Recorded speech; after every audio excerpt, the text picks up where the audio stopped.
Sir सवाल मेरा ये भी कि मान लेके चले कि कांग्रेस में भी किसी तरह की कोई ऐसी हम ये कहें कि कोई नुकसान वाली बात होगी नहीं। क्या हाँ, इसे आपने ये भी तो माना जाए कि इसका जवाब दे दिया। भूपेंद्र सिंह हुड्डा ने अपने जो सीएम रेस के जो कांटे थे या जो बड़े चेहरे थे, उनको भी हटा दिया है या उनको खुड्डे लाइन लगा बिल्कुल, दिया बिल्कुल, है बिल्कुल, या वो बिल्कुल। हट गए हैं? नहीं, एक तो ये है सोनिया कि किरण चौधरी को सीएम रेस में किरण चौधरी के अलावा कोई नहीं मानता। उनके समर्थक भी मानते हैं। उनकी समर्थक तो चलिए हर समर्थक अपने नेता को बुरा देखना चाहता है। लेकिन किरण चौधरी जिस इलाके में पॉलिटिक्स करती हैं, भिवानी और तोशाम, मूल रूप से ये इलाका उनका है और चरखी दादरी और बारडा लोहारू ये 5 विधानसभा सीटें हैं, जहाँ की वो पॉलिटिक्स करने की कोशिश लगातार करती रही। अब इन पाँचों विधानसभाओं में किरण चौधरी का प्रभाव बहुत सीमित है। ज़्यादा स उनका प्रभाव नहीं है और वो भी प्रभाव उनका तब था जब वो कांग्रेस पार्टी में थी। आज जब वो बीजेपी में चली जाएँगी, तो देखिए पार्टी को ज़्यादा नुकसान भीतरघात से होता है। इतने सारे नेता कांग्रेस पार्टी को छोड़कर गए। केवल 2014 से भी हम लोग अगर गिनती शुरू करें, चाहे वो देश की राजनीति के नेता हों, चाहे वो स्टेट के नेता हों। लेकिन कांग्रेस का वोटर कहीं गया क्या? हुँ। लगा पहले 2014 से लेकर जब 44 सीटें कांग्रेस को आई थी और 2024 जब 99 सीटें कांग्रेस को आई हैं।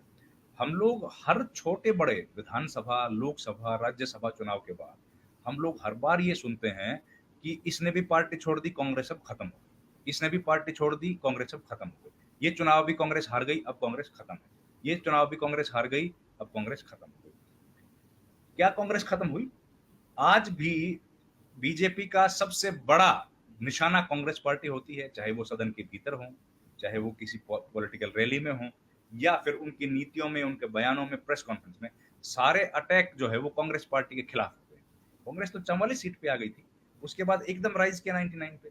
मतलब ये है कि कांग्रेस के नेता हरियाणा से कोई ऐसा शायद विधानसभा क्षेत्र नहीं होगा, जहाँ से पूर्व विधायक या कोई पूर्व सांसद या कोई पूर्व मंत्री लगभग हर विधानसभा क्षेत्र से या जिले से तो है ही है, जो कांग्रेस छोड़ के चला गया।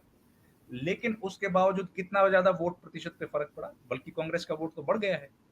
तो कांग्रेस छोड़ के जाने से कांग्रेस को कोई नुकसान होने वाला नहीं है, खासतौर पर किरण चौधरी के छोड़ने से।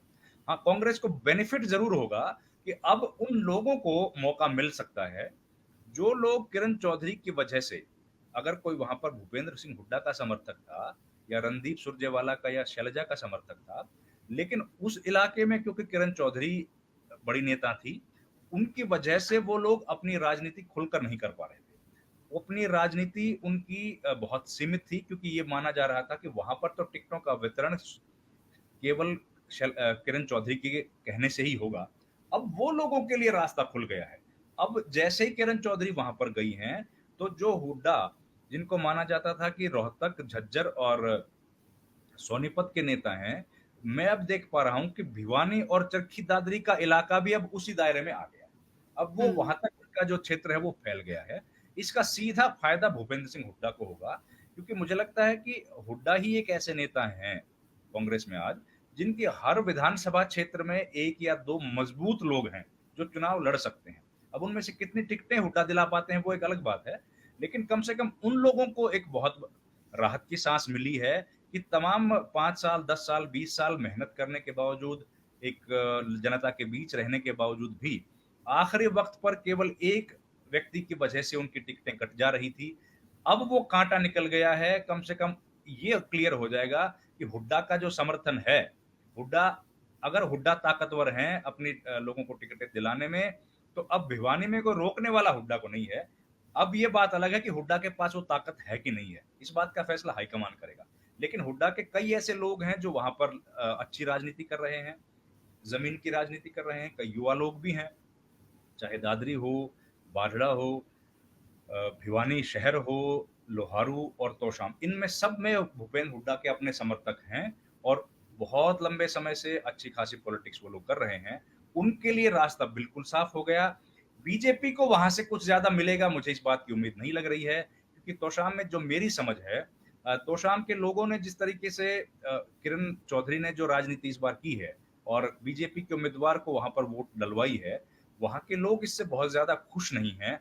वहां से जो फीडबैक मिल रहा है वो यही है कि किरण चौधरी ने ये गलत काम किया, क्योंकि जिस परिवार के खिलाफ या जिन नेताओं के खिलाफ चौधरी बंसीलाल लंबे समय तक लड़ाई लड़ते रहे, उन्हीं लोगों की मदद की केवल अपने राजनीतिक स्वार्थ की पूर्ति करने के लिए। मुझे लगता है लोगों को वो ज्यादा पसंद नहीं आई। और अगर कोई मजबूत उम्मीदवार, मजबूत से मेरी मुराद है कि अगर अनिरुद्ध चौधरी जो कि इनके भतीजे हैं किरण के, अगर वैसा कोई व्यक्ति तोशाम से अगर इस बार कांग्रेस पार्टी की टिकट पर चुनाव लड़ता है, तो वो किरण चौधरी को काफी नुकसान कर सकता है।